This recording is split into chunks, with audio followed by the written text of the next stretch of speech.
In today's video, I am going to teach you how to add additional information to products in Squarespace 7.1. To get started, open your Squarespace site and go to your Products and Services area so you can navigate to your product list.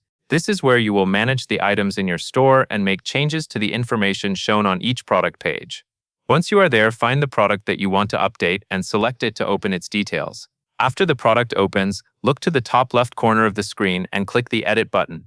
This will take you into the product editor where you can update the content and layout for that specific item.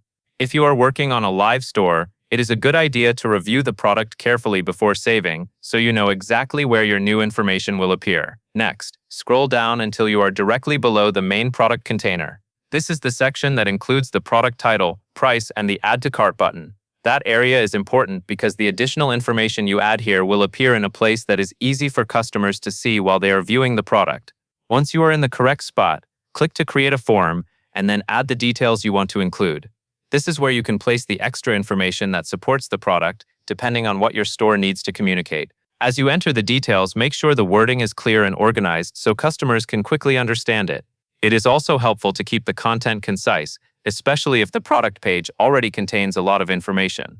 Before you finish, take a moment to review what you added. Make sure the form is positioned where you want it, and that the details look correct within the product layout. Small checks like this can help you avoid formatting issues and make the page easier to use. When everything looks good, go back to the top left corner of the screen and click Save. This will push your changes live so the additional information appears on the product page for your visitors. That is all there is to it.